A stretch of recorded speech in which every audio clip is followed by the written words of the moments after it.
Guys and dolls, Freedom Dad here, and I hope you are all good. Everything is good here. It is a beautiful day in Northern Ireland. Don't know how long it's going to last for. It's a wee bit chilly, but it's early in the morning, and bit of a late one last night with Glenn and our legal team. The guys who will do everything. If anything ever happens to me, they will be fighting my corner. And just going through everything. Still a couple of wee bits to do today, and then hopefully we should have everything ready for the lawyers by tomorrow, so that the lawyers are directed properly, because we don't want the lawyers dragging this out, you know what I mean, and getting it into a trial, because everybody makes loads of money from it. We're not having that. This shouldn't be going anywhere at all. It's ridiculous. It really is ridiculous, guys, you know what I mean. But it is what it is, you know. To be honest with you, like, I don't know where this would have went if I hadn't paid attention to it, you know. I'm not just saying that. It's like, it's not me. All I'm doing is bringing the right people together. That's all I ever do, you know what I mean. That's all I've ever done all my life, to be honest with you. So yeah, that's ongoing. It's really difficult. It's a lot to take in. It's a lot to learn, you know what I mean. You're talking about the Constitution, you have the Bill of Rights, you know, your human rights, and the law in general, you know what I mean, what they call the law, you know. But yeah, it is a big rabbit hole to go down, but once you're down it, it's definitely worth it. This kind of information is definitely worth knowing, you know. And I'm going to be going down this route a bit more once I learn more about it, and I'll get more confident. Then I'll start talking about it. You know, the kind of people who we've got Graham Moore coming over. I don't know if any of you know Graham Moore. So he's coming over to Northern Ireland to do a talk. So I'm looking forward to that. I'm going to be promoting that soon. Nothing to do with me. I'm just involved with the guys that have done this and organised this, and it's just basically to give the people in Northern Ireland an understanding of all the options that we have, you know. Making sure that we're aware of the law, we're aware of our constitutional rights, you know. I think that's the most important thing here when we're dealing with what we're dealing with, you know. So yeah, that's all coming, so it is. But you know, I've got a video coming today that, you know, obviously I'll put the link in the description. I'm going to take small bits of the video, you know. Like I say, guys, you know, it's about COVID, you know, and everything that happened from a funeral director's point of view. So it's really interesting. I've been following this guy for a wee while. I first seen him about 1.5 years ago, and I think he got shut down after that, and I was just waiting for him to pop back up again, because I knew this man was speaking whose truths, you know, and absolutely shocking whose truths, guys. And yeah, it's you know, the first thing I said to people around me, did you get the jibby jab, you know? It's the first question I ask now with people, you know what I mean. And it's quite horrifying, guys, you know, what's going on in this world of ours. And you know, a lot of people you already know, and most of you have been called conspiracy theorists and all the rest of it. So we're going to lay that to bed with this video today, but I do need you to go on and watch the whole video. I will not be putting the whole video out. You've got to go onto the guy's channel, as always, guys, you know. And I'll put a picture of the guy's channel up so you know. So if you can't hit links, then you'll know. Just pause the video and write it down. The other video I'm going to do, I got a wee chat with Glenn outside service. We met at a service station last night, and just get a wee chat with him. Yeah, it's just been a bit of a journey, you know. He's been sort of standing out on his own a wee bit, and I can see what it means to him, you know, that he's getting this wee bit of help, you know what I mean, because the government are ruthless, absolutely ruthless, and it's all about optics. And you know, like I say, you can see the video when it comes out. So they're going to be coming out today. Still got a bit of editing to do, but I haven't stopped, so I'm just going to chill it today and edit, you know what I mean, and just let the world pass around me, you know.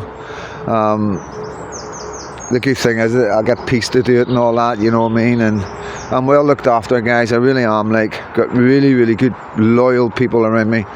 that all I can say is like family, you know what I mean?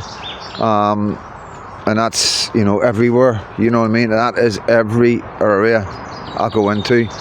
And it's just amazing, really is amazing. It makes life easier for me as well, you know what I mean? So I can concentrate on getting the word out and making people aware of what's going on, you know, the opposite to what the government do, you know, that's my whole thing. They keep pushing at that, keep doing the opposite to what the government do. We've had a child essayed, quite serious, in Ballymena a few days ago by a foreign national. It's not that far away from us, like, you know what I mean, we all have friends there and stuff like that. There's other things going on. There's a lot of stuff going on. I can't bring you because we don't have the receipts, and you know, like I say, the police aren't investigating, guys. They're not chasing some of these things up. You know, it's like it needs to be something horrific, like touching our girls and stuff like that doesn't seem to bother anybody these days, you know what I mean? And we've got shopkeepers taking photographs of little children. You know, there's all sorts of videos going about, and it does concern me, you know, because I know what Northern Ireland's like. I know what direction this will go in, you know what I mean? And I'm trying to avoid that. I'm trying to appeal to my politicians and the PSNI to stop these men coming in, you know, because if these men keep coming in, then more and more of our children are going to be SA'd, you know what I mean? And like, I don't know what else to say, you know what I mean? He's either stop it or he's implicit, you know what I mean?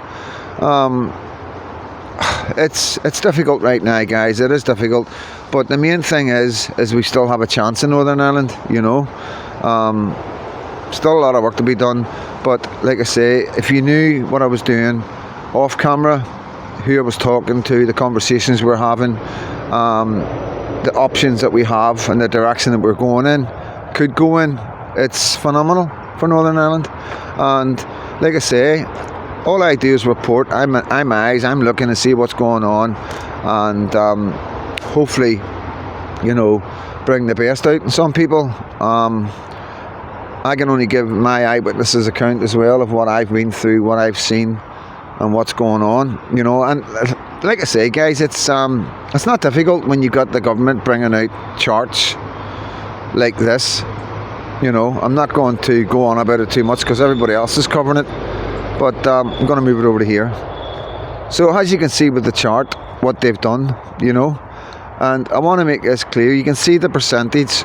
That's only a small percentage that they've done, and I would be surprised if they weren't selective with who they picked here, you know what I mean? But let's forget about that. Let's remember one thing, and one thing only, okay? This is a white country, predominantly white country. I'm not being racist, I'm just saying they're the ones that's throwing up the white stuff there, you know what I mean? So this is a white country, you know. If you work out the percentage, I don't know what it is, I'll stick it up on the screen now. That's the percentage of white people in Britain.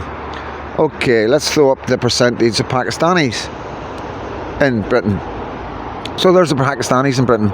So let's take away the women and the children from that number. So there we go. There's the percentage of men, Pakistani men in Britain. Let's put the British population next to that. Okay. So does that graph look very clever to you now? Can you see what the British government are doing? This is the BBC. This is the BBC. And let me just show you this wee clip here. This is a wee important clip that I want to show you. I want you to pay close attention to the police officer. So whilst there is a real focus in terms of Pakistani Asian males grooming gangs, you will see from that data that it will tell you that there are other risks to children as well, such as... Can I just say though, like, wherever there's an over-representation, there's normally a reason why that person's, that whether that's gender, ethnicity, anything, where there's an over-representation, that means that there's normally an issue behind that then needs tackling. Yeah. And all of these issues need tackling. I'm not here to lessen any of this type of offending in the slightest. These are all abhorrent crimes.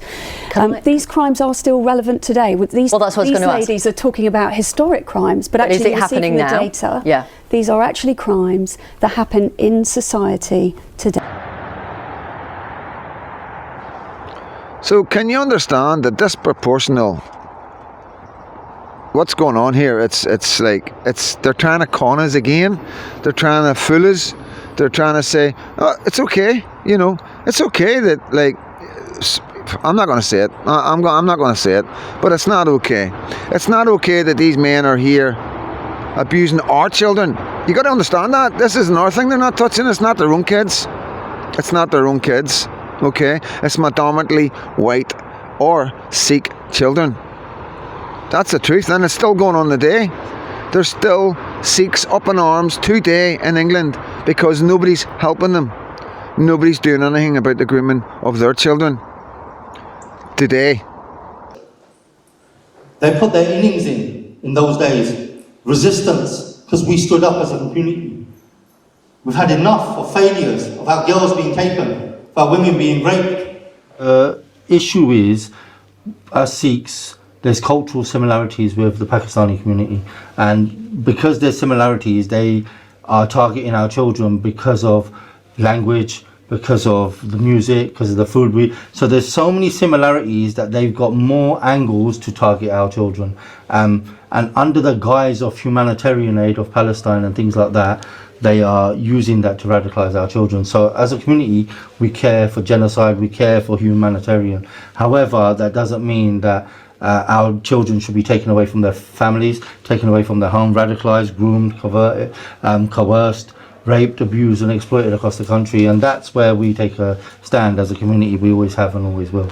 Not 15 years ago, today. So yeah, that's going on today, still today in England. It's not happening here. I'm Freedom Dad, God bless.